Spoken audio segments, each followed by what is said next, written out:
நம்முடைய வாழ்க்கையில் ஏன் பயப்படுகிறோம், ஏன் கவலைப்படுகிறோம்? அநேக வேளைகளில் நம்முடைய வாழ்க்கையில சோர்ந்து போவதற்கு காரணம் என்ன? தேவனுடைய வல்லமையிலே நாம் வைக்கின்ற அவிசுவாசம் தான் காரணமாக இருக்கிறது. அந்த சமாரியாவில் பயங்கரமான ஒரு பஞ்சமான அந்த சூழ்நிலையில எலிசா ஒரு தேவனுடைய வார்த்தையை அங்கே சொல்லுகிறார். 2 ராஜாக்கள் 7ஆம் அதிகாரம் 1ஆம் வசனத்தை நாம் வாசிக்கலாம். அப்பொழுது எலிசா, கர்த்தருடைய வார்த்தையை கேளுங்கள்.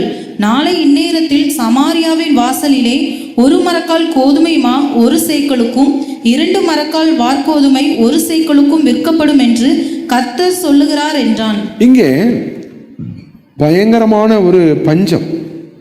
இந்த பஞ்சத்தினுடைய உச்சகட்டம் என்னன்னு சொன்னா, கார்படி பயிர் 5 வெள்ளிக்காசுக்கு விற்றது என்று சொல்லி நாம் பார்க்கிறோம். ஒரு கழுதை தலை 80 வெள்ளிக்காசுக்கு விற்றது என்று சொல்லப்பட்டிருக்கு.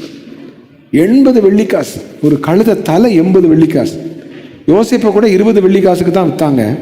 அவ்வளோ பயங்கரமான பஞ்சமான இந்த சூழ்நிலையில தேவனுடைய மனுஷனாகிய எலிசா சொல்றாரு, நாளைக்கு இதே இந்த சமாரியாவின் வாசலிலே 1 பிடி கோதுமை 1 சேக்கலுக்கும் 2 பிடி வார்கோதுமை என்றால் பார்லி மாவு, அது 1 சேக்கலுக்கு விற்கப்படும் சொல்றார். இங்க என்னன்னா தானியமே இல்லை. இதெல்லாம் எப்படி முடியும்? தேவனுடைய வார்த்தையிலே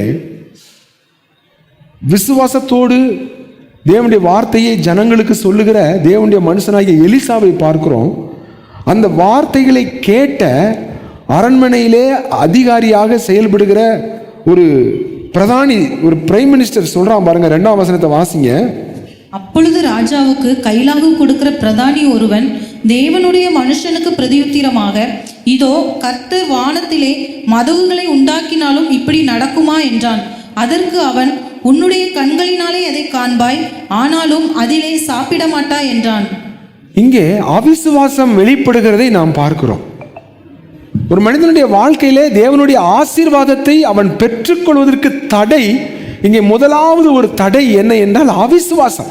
அது மோசேயினுடைய வாழ்க்கையிலும் வெளிப்படுகிறதை நாம் பார்க்கிறோம். இங்கே இந்த பிரதானியினுடைய வாழ்க்கையிலும் வெளிப்படுகிறது. இது எப்படி நடக்கும்? கர்த்தர் வானத்தின் பலகணிகளை திறக்கலாம், வானத்தின் மதகுகளை திறக்கலாம். ஆனா எப்படி இதெல்லாம் நடக்கிற கதையா? இது எப்படி முடியும்?